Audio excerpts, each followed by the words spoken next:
I think that often we try to hold on to a situation, we try to hold on to a person, we try to hold on to so many different things. And we don't understand why it's not working. We don't understand why we can't win, why that person doesn't want to be with you, that person doesn't want to act right with you. We don't understand why that situation, it just keeps bringing us so much pain, and we don't understand why that thing or that place, in that place you can never win. Because sometimes the very thing that you're trying to hold so tightly onto, God is already pulling away.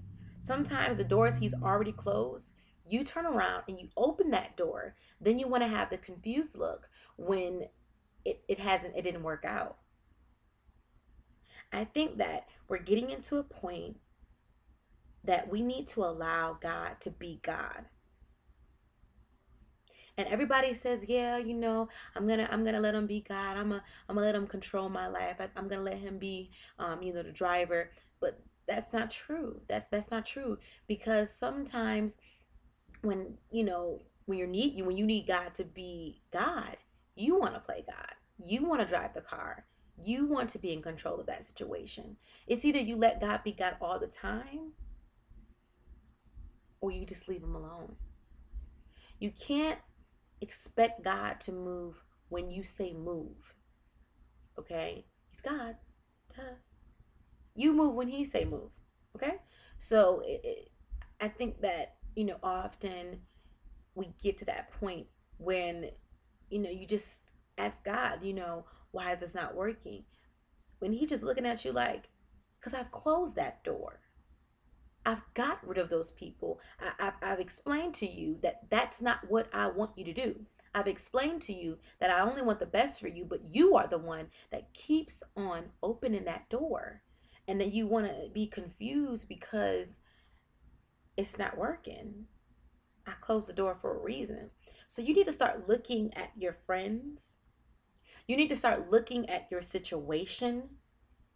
You need to start looking at that boyfriend or that girlfriend that is not encouraging you to be closer to God, that is only bringing you negativity each and every day. Every opportunity they have, they bring you negativity. It's nothing wrong with cutting people off. I cut people off a lot because I understand that everybody is not going to go where I'm going. And I don't just mean heaven, I mean in life, the things I need to do. And we hold on to so much baggage and so much crap, and then we want to be confused. And it's common sense. If someone is being negative and they have no type of positive, they're not positive, they don't encourage you, they're not a friend, they're not there to uplift you, then you don't need to be around them.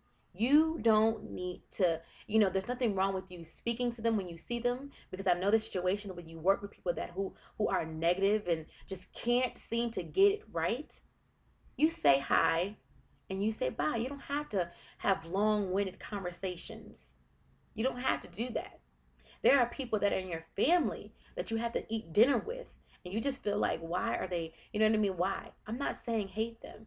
I'm saying you love them, you pray for them, but you don't have to be BFFs, because the very people that you believe that are supposed to uplift you are the people that are dragging the rug up under your feet. And you know who they are, but you continue to deal with them. It's time to get serious about your surroundings. It's time to get serious about a lot of things, especially your walk with God, because that is the most important thing. When you put God first, everything will line up. So I encourage you to start, using some discernment. Start, going to your room and just ask God, God, is this person for me? And I think it's a lot with, I've even had that situation in the past. Like, you be in these relationships with these men and you just want to see the best in them. And there's nothing wrong with seeing the best in someone. But just because you want to see the best in someone doesn't mean you have to be in a relationship with that person. Because I believe that the person you deal with, that you're in a relationship, defines your character as well. It's basically you are attracted to who you are, you know? And if that person is negative and they don't uplift you and they don't encourage you, you don't need to be around them. You don't need to be even allowing that relationship to go on. You need to ask God about these relationships.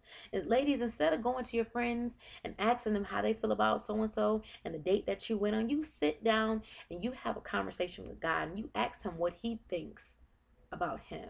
You ask Him what He feels about Him. And when you get your answer, don't make an excuse. Cut him off. Because it doesn't make any sense to continue on in a relationship that is full of poison. And the same things for fellas. Like, it's the same thing. Ask God if this person is for you. Ask God if that friendship is good in His eyes. Ask God if the moves that you're making, the path that you are taking, and the walks that you're walking are His, that are in His plan. That's for you. What better? Who better to ask but God? He knows all things. So why won't you ask Him? So I know I went off, but I just I just encourage people to get a closer relationship with God. And when you have a closer relationship with God, it's like everything becomes clear. It's like somebody like you ever been driving and like the rain is like pouring down on your windshield and then that big white, and it's like clear, and we can't continue to be in these relationships. We can't continue to be in these friendships that are full of poison. We can't. Start asking God if these people are for you, if these relationships are for you, if these paths are for you. Ask God. So that's it.